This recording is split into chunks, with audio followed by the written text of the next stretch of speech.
On today's show, the Dallas Mavericks finally take care of business and win against the team without their stars, beating the Denver Nuggets. Luka Doncic gets his 50th triple-double of his career. How does he make the passing game look so easy in this one? And then JaVale McGee shared some really interesting comments about Christian Wood and his progression so far this season. We'll talk about that and hear from him all on today's Locked On Mavs. I'm Luka Doncic, and this is Locked On Mavericks. NBA champions.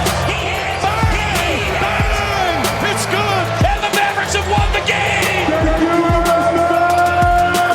If you don't believe, you shouldn't be here.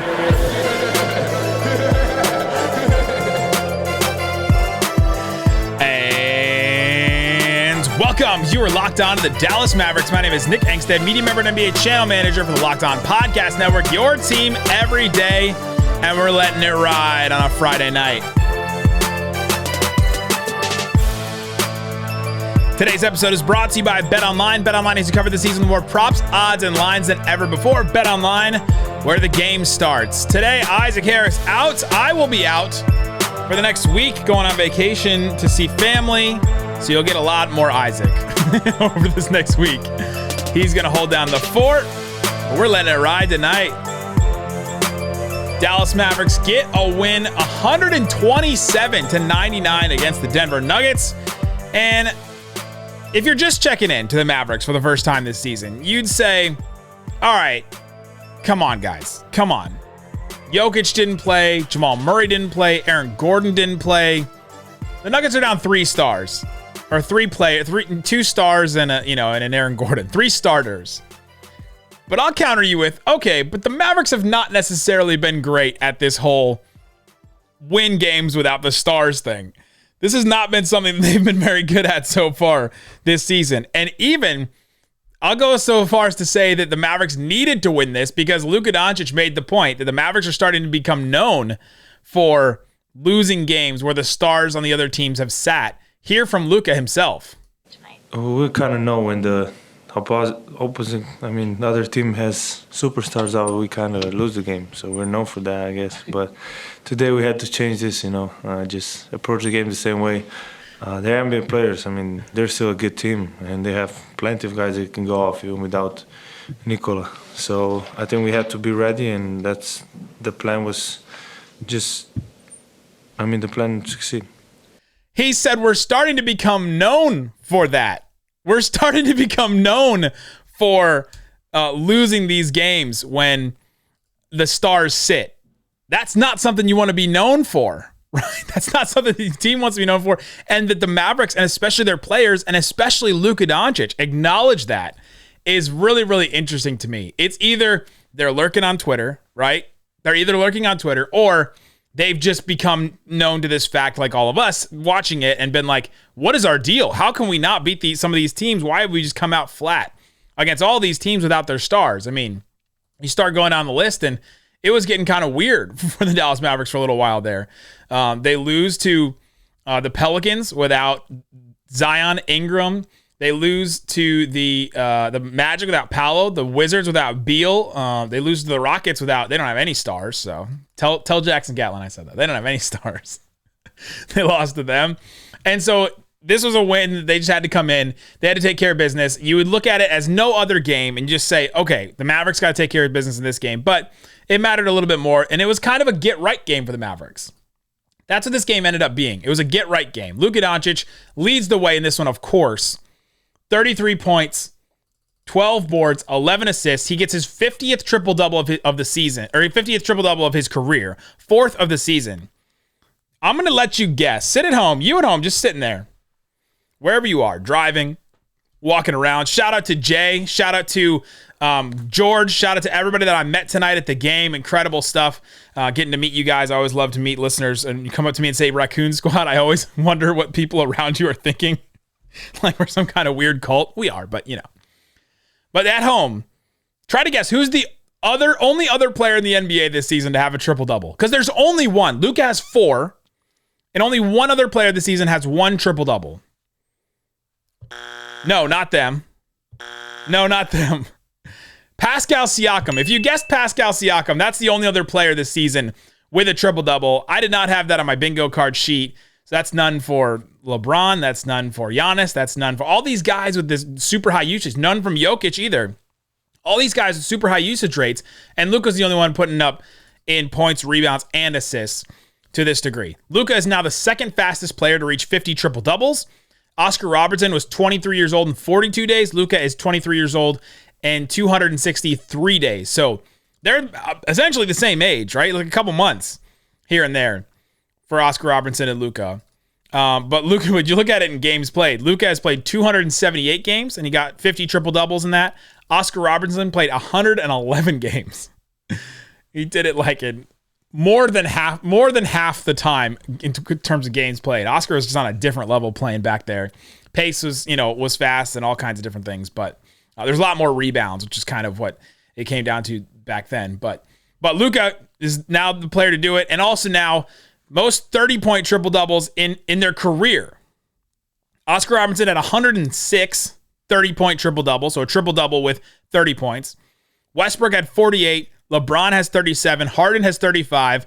Wilt Chamberlain has 21. Luka, 25. He passes Wilt Chamberlain in some categories. So he's only 10 30-point triple-doubles behind Harden.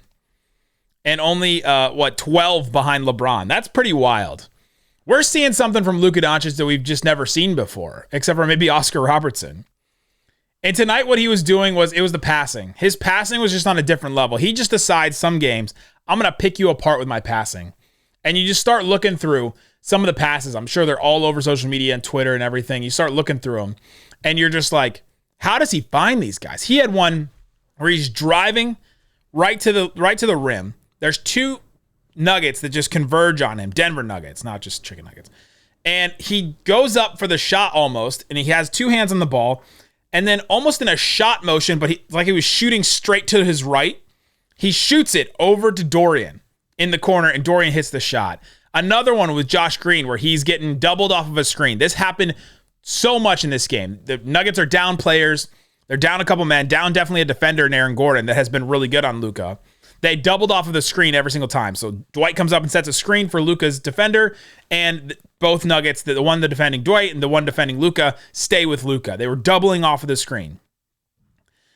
Josh Green kind of sets a screen and rolls back. Luka gets doubled off of that, and then Josh Green cuts to the paint. He's right underneath the paint, and Luka just whips a ball right over the back of his shoulder to Josh Green in the paint. He just threw some incredible passes tonight. He just picks apart teams like this, especially teams when they're not set, teams that are, giving him these lanes, teams that aren't, crisp because they're missing three starters, which we'd expect from the Nuggets in this game. But it was just incredible to watch. It's incredible to see him do this and also be able to just score the way that he did. I mean, it was a pretty efficient night for him, 11 of 22. 2 of 7 from 3. He wants one of those 3 balls back. He wants one of those 3-point shots back because he swears that it was a pass to Christian Wood. As soon as it happened, he kind of shoots it, but it goes to Christian Wood. It's an air ball. It goes to Christian Wood. Christian Wood doesn't score, so it's not an assist or anything. But it goes to Christian Wood, and as soon as the play stops and it's whistled dead because of a foul, Luka just starts looking to the sideline and making this motion with his hand. Pass. It was a pass. It was a pass. He just starts motioning it as soon as the play stops. You got to love it. It's fun. It's fun watching Luka. He said he doesn't care about stats, but then he cares about those things. It's like, all right, what do you care about? He said he didn't know that it was a 30-point triple-double till he came out and Mavs PR told him about it afterwards. We were having some fun with Luka after the game. Just an incredible night from him. He led the way, and the Mavericks had way more points in the paint in this game. They had 64 points in the paint in this game. They only took 32 threes. Like, Luka Doncic just fundamentally changes everything that this team does. If you look at, just compare the Rockets game to this game, there's just, no other way to say it that he is the most valuable player in the NBA right now. For sure. He is the most valuable player. So coming up, let's talk about Christian Wood, because I thought that he had a really good game as well. 28 points, 8 boards. And I think his progression is something that we should have expected and that I had been talking about before the season, but now we heard it. And JaVale McGee had some incredible comments. I want to play them in full. It's like 3 minutes of JaVale McGee talking about Christian Wood from a couple questions from media members. So let's hear from JaVale McGee about Christian Wood's progression and what he can be for the Mavericks coming up.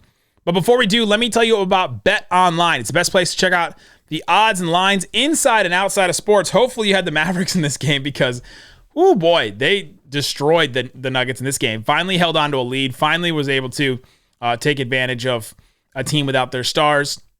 Mavericks are still... Actually, Mavericks odds to win the title went down. Probably after that Rockets game. They're now plus 2,000 to win the title. They were plus 1,800 a couple days ago. The Nuggets are plus 1,800. Grizzlies are plus 1,800. Sixers plus 1,800. The Cavs plus 1,600. Nets plus 1,600. Suns, Clippers, Warriors, Bucks, Celtics, all above the Mavericks. But if you're looking to put down some money on the Mavs to win the championship, now might be the time to strike at them plus 2,000. Put down $100, they win the title, you win $2,000. How about that? That's a pretty good payout. So go check it out. BetOnline. They don't just have basketball. They're going to have the World Cup too. They'll have all kinds of stuff. It's BetOnline where the game starts. All right, Isaac. We've been talking about Luka Doncic. He was incredible. He was super great in this game. There's not much more you can say about Luka, and we're just going to continue to say it every single day. But I thought JaVale McGee had some really interesting thoughts about Christian Wood. Christian Wood in this game, again, 28 points. 11 of 16 from the field, hit 2 threes, went to the free throw line 5 times. He only played 26 minutes. It was a lot of garbage time in this game, so he wasn't going to play, a ton. Spencer only played 26 minutes. Dorian and Reggie only played 30 minutes. So he's playing really well in his role right now.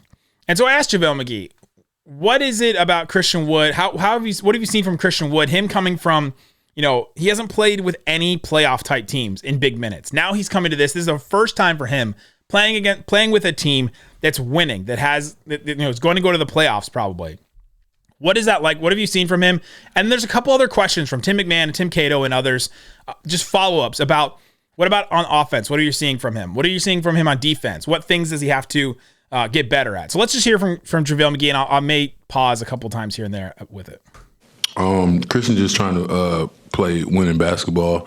Like you said, it's his first team on the team that's slotted to make the playoffs and go far in the playoffs. So he has some moments where he reverts back to playing, again, I don't want to say losing basketball, but not winning basketball. And he's extremely professional.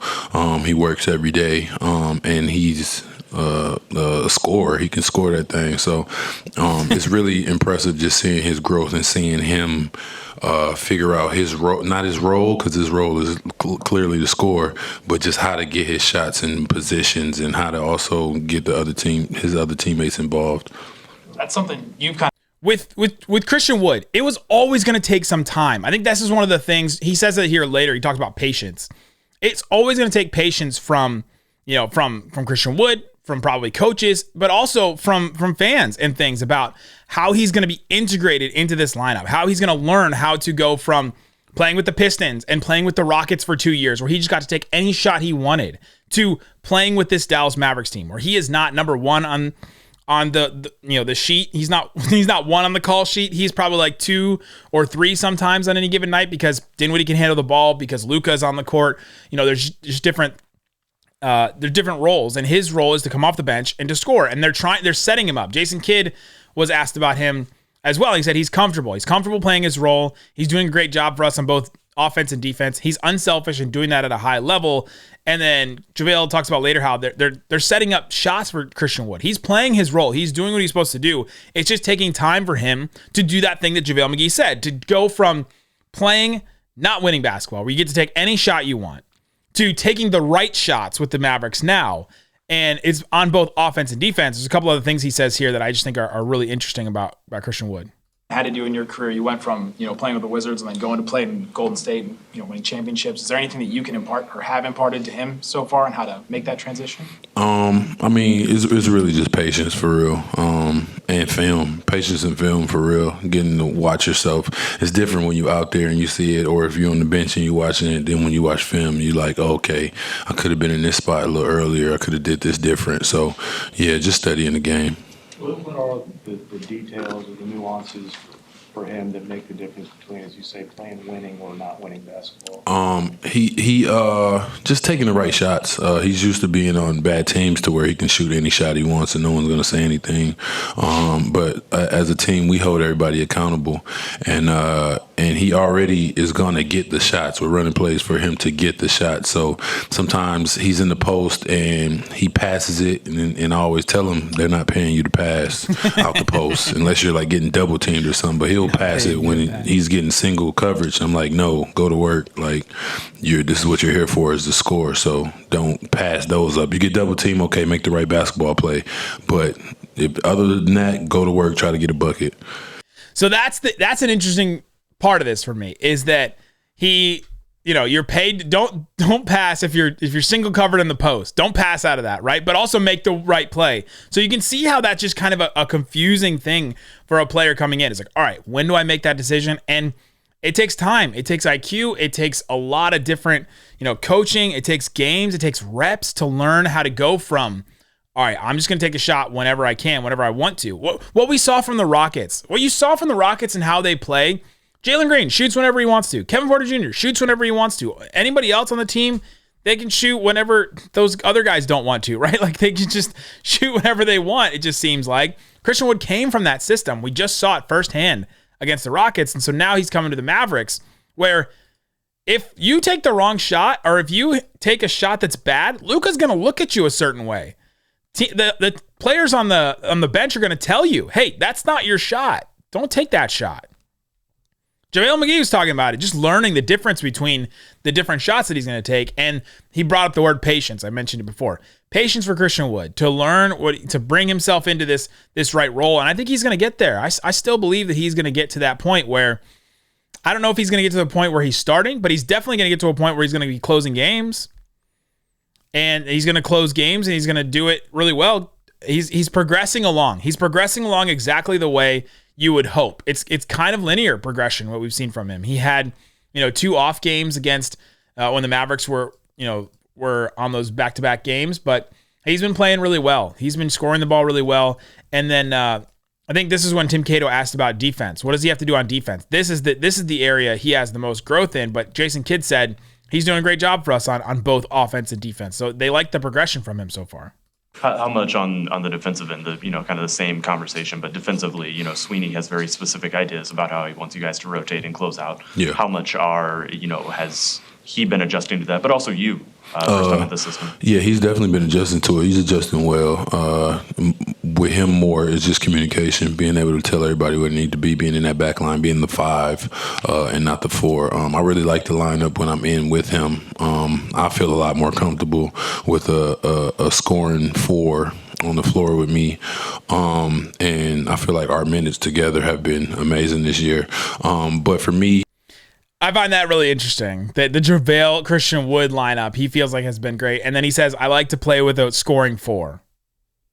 You can take that kind of however you'd like, right? Like, you can take that as, hey, these, the Bang Bros next to me that just shoot threes, right? They're not scoring wings. But Christian Wood next to me, I feel more comfortable playing with a guy like that that's, a scoring 4. They connected on the alley-oop tonight, which was awesome. I think it was a JaVale pass to Christian Wood that was an alley-oop. So you see how, it's just the whole point about this is it's just going to take time for Christian Wood, but he's progressing well.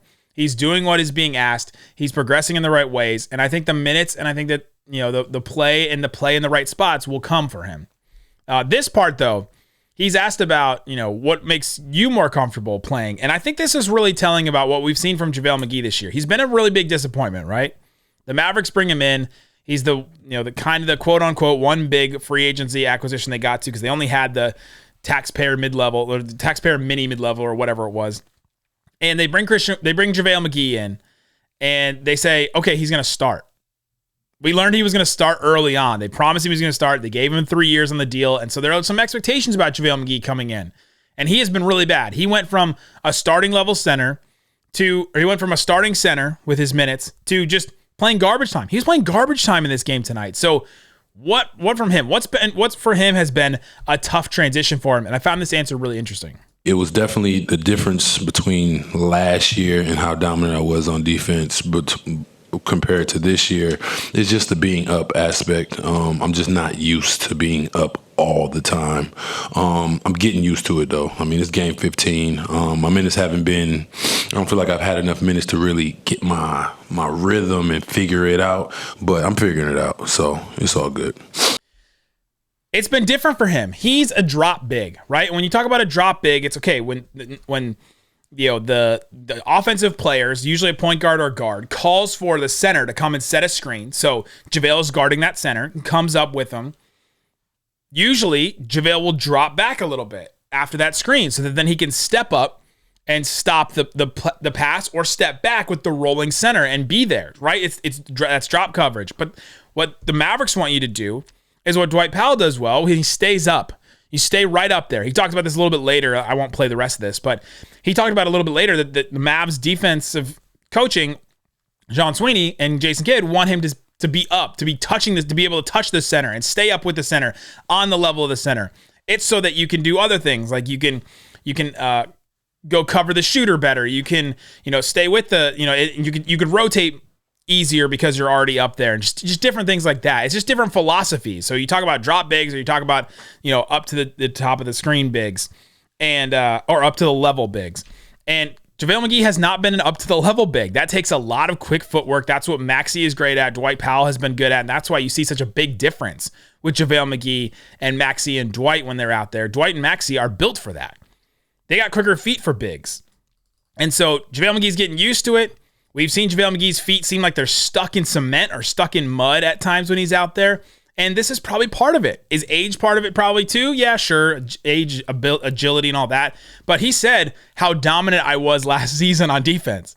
He's not lying. He's not just blowing smoke. He was really good on defense, which is one of the reasons why the Mavericks brought him in. But they brought him in and they're trying to make him something that he wasn't last year and wasn't necessarily in his career. So that's something to definitely watch. And it's something I know people have been commenting on. We haven't talked about that specific thing as much about JaVale McGee, but that's one thing to monitor with him is that, all right, as he gets used to playing in this defense, is he going to have enough time to get used to playing with this defense? Is he going to play well enough to get used to playing with this defense? I don't know. The answer so far has not been yes. What did he get in this game? He got 16 and a half minutes, 10 points, 4 boards.